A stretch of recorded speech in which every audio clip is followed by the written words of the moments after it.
Subscribe to my channel. And also press this bell icon. இருளை அகற்றி ஒளியை கொடுப்பார் என் குருநாதர் சத்குரு ஸ்ரீ ஞானானந்தகிரி சுவாமிகள்.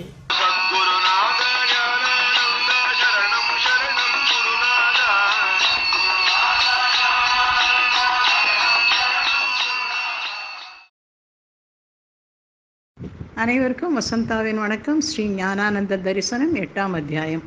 நேற்றைய தொடர்ச்சி. தோள் கண்டார் தோளே கண்டார், தொழு கழற் கமலமன்ன தாள் கண்டார் தாளே கண்டார் என்று கம்பன் ஸ்ரீராமன் அழகை வர்ணிப்பது போல சத்குருநாதரின் பேரழகு இருக்கும். சத்குருநாதரை கண்ட கண்கள் வேறு ஒன்றையும் காணாவே, எங்கு பார்த்தாலும் அவரது அழகிய முகமண்டலமே தெரிகிறது என்று மிக உருக்கமாக பாடுகிறார் சுவாமிகளின் பக்தை ஸ்ரீமதி சகுந்தலா ஆத்மாராம் அவர்கள். எந்த இடம் சென்றாலும், எந்த முகம் பார்த்தாலும், எந்தனுக்கு தெரிவது உந்தன் முகமே, ஞானானந்தன் முகமே, குருநாதன் முகமே என்று தொடங்குகிறது அந்த பாடல். வெள்ளக்கட்டியை வைத்தால் அது எறும்புகள் மொய்க்கின்றன அல்லவா, அதை போலத்தான் என்று சுவாமிகள் தம்மை பக்தர்கள் எப்போதும் சுற்றி வருவதையும் தம்முடைய இருக்க விரும்புவதையும் பற்றி கூறுவார். எல்லாருடனும் மிக எளிமையாக பழகும் அவர் ஓர் அன்பு தெய்வம். ஆசிரம எல்லைக்குள் சதா அவரை பற்றிய பேச்சுதான். 24 மணி நேரமும் அச்சமின்றி பெண்களும் குழந்தைகளும் அந்த அதிசுலபனை சுற்றி சுற்றி வருவார்கள். அவர்களுக்கும் அறுப்பு தட்டாது, சுவாமிகளும் மாறாத புன்னகையோடு இருப்பார். பக்தர் ஒவ்வொருவருக்கும் தன்னைத்தான் சுவாமிகள் மிகவும் விரும்புகிறார் என்ற எண்ணம் இருக்கும். எல்லாருடைய இதயத்திலும் இடம் பெற்றுவிட்டார் அந்த மாயாஜால வித்தைக்காரர். முக்கியமாக தாய்மார்களும் குழந்தைகளும் அவரிடம் கொண்டிருந்த அன்பு அலாதியானது.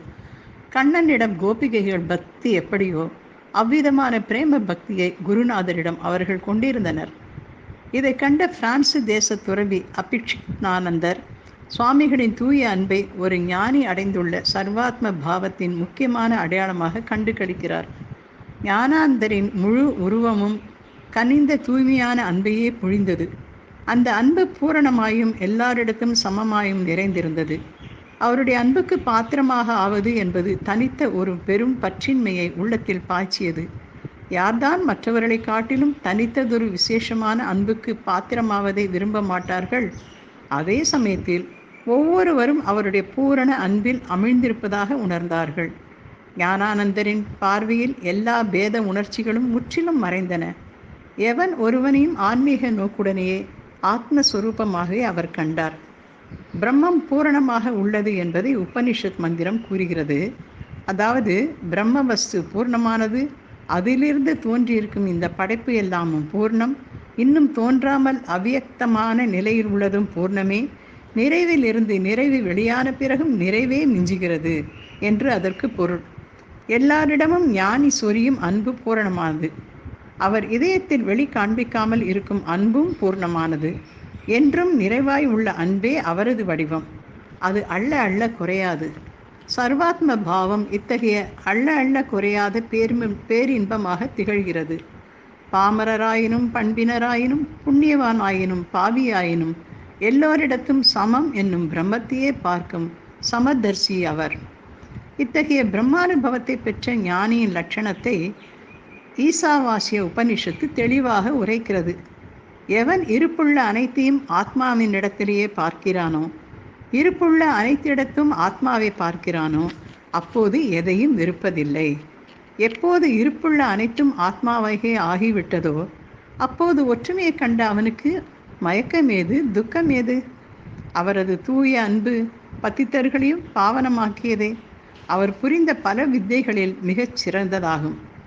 அவர்களை உத்தாரணம் செய்ய வென்றே இந்த ஞானானந்த பிரம்மம் குருவின் வடிவம் தாங்கி வந்துள்ளது. ஆகவே மனம் இறந்த இந்த ஞானிக்கு எவ்வித விருப்பு வெறுப்பும் கிடையாது.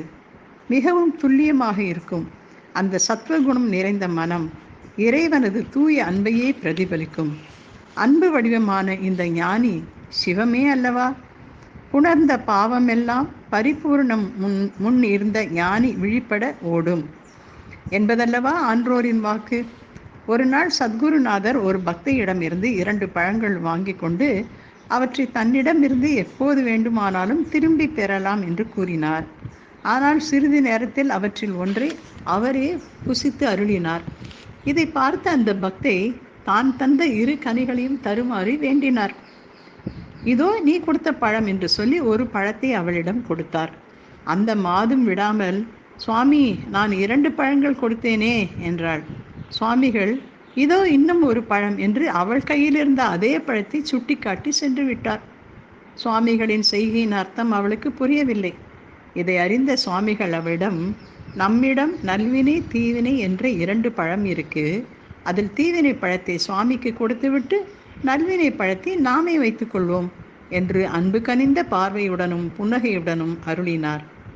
சத்குருநாதரின் உரையாடலில் ஹாஸ்ய ரசமும் ததும்பும், அரிய கருத்துக்களும் தத்துவங்களும் நிறைந்திருக்கும் அவரது பேச்சு சிரிக்கவும் சிந்திக்கவும் தூண்டும். ஒரு குருவாரத்தன்று தப்போவனத்தில் பூஜை முடிந்த பிறகு ஒரு வைணவ மாது தந்தை தாய் இருந்தால் என்ற கோபாலகிருஷ்ண பாரதியாரின் பாடலை உருக்கமாக பாடினார். ஓ அகண்டாக்கார சிவமே, உன்னை ஒருவன் முதுகில் பிரம்பால் அடித்தான், மற்றொருவன் செருப்பு காலால் உதைத்தான். உனக்காக யாராவது பரிந்து பேசினார்களா? ஏனென்று கேட்டார்களா? உனக்கு தாய் தகப்பன் இருந்தால் இந்த துணிச்சல் யாருக்காவது வருமா?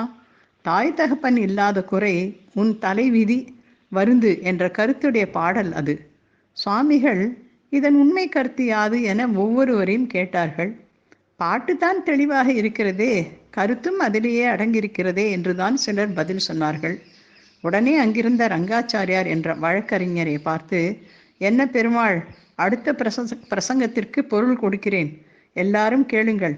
பரமசிவன் மிக்க பேராசைக்காரன், ஜனநாயக சோஷலிஸ்ட் கொள்கையை அனுஷ்டிக்காதவன். ஒரு கிழவி மிக்க பிரயாசையுடன் பிட்டு செய்து அவனுக்கு கொடுத்தும் பகாசுரன் மாதிரி அத்தனையும் தின்று தீர்த்தான், ஒருவருக்கும் கொடுக்கவில்லை. ஈத்துவக்கும் இன்னதென்று அறியாதவன் பிட்டு மட்டும் சாப்பிட்டானே தவிர வேலை செய்யவில்லை. ஊழியம் செய்யாது ஊதியம் பெற்றான், வேலை செய்யாது கூலி பெற்றான். எனவே முதுகில் தழும்பேற விழுந்தது பிரம்படி. காலத்து வேடனான கண்ணப்பனை எவ்வளவுதான் சோதிப்பது? ஊனை தேனில் தோய்த்து வதக்கி கொணர்ந்தான் அவன். ஸ்வர்ணமிக்கு ஆற்றிலிருந்து தண்ணீர் கொண்டு வந்து அபிஷேகம் செய்தான். தன் கண்ணை பெயர்த்து எம்பெருமான் கண்ணில் அப்பி ஆறாக பாய்ந்த இரத்தத்தை நிறுத்த முயன்றான். இத்தகைய அன்பை எந்த பிரம்ம சிரேஷ்டன் செய்துள்ளான்? ஆனால் இவ்வளவு அன்பு புரிந்த கண்ணப்பனை கடும் சோதனைக்கு உட்படுத்தினான். எளிதில் காட்சியளித்தானா? 100க்கு 95 மதிப்பெண்கள் பெற வேண்டிய மாணவனுக்கு 25% கூட கொடுக்க மறுக்கிறான் பரமசிவன். எனவே செருப்பு காலால் உதைப்பட நேர்ந்தது என்று சுவாமிகள் நகைச்சுவை ததும்ப கொடுத்த விளக்கத்தில் எவ்வளவு அருமையான நிந்தாஸ்துதி! சத்குருநாதர் கதை சொல்லும் விதமே அதிசயமாக இருக்கும். கைலாசத்தில் அந்த பனியையும் மழையையும் சகித்து கொண்டிருக்க வேண்டும் என்று நியதி. பார்வதி சிவபெருமானிடத்தில் எனக்கு ஒரு வீடு கட்டி கொடுங்கள் என்றாள். சுவாமி தேவ தச்சனிடத்தில் சொன்னால் உடனே கட்டி கொடுப்பான். ஆனால் உன் தலைவிதி உனக்கென்று வீடு இல்லையே என்று சொன்னார்.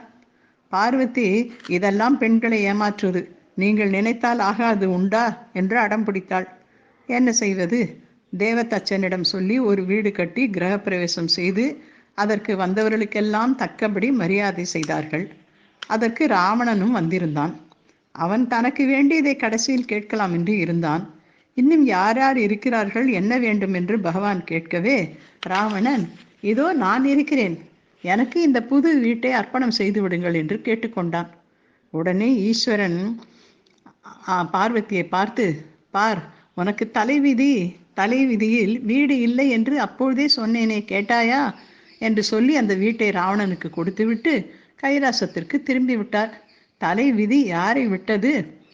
பார்வதி அந்த வீட்டில் சில நாட்கள் கூட இருக்கவில்லையே என்று வருந்தினாள்.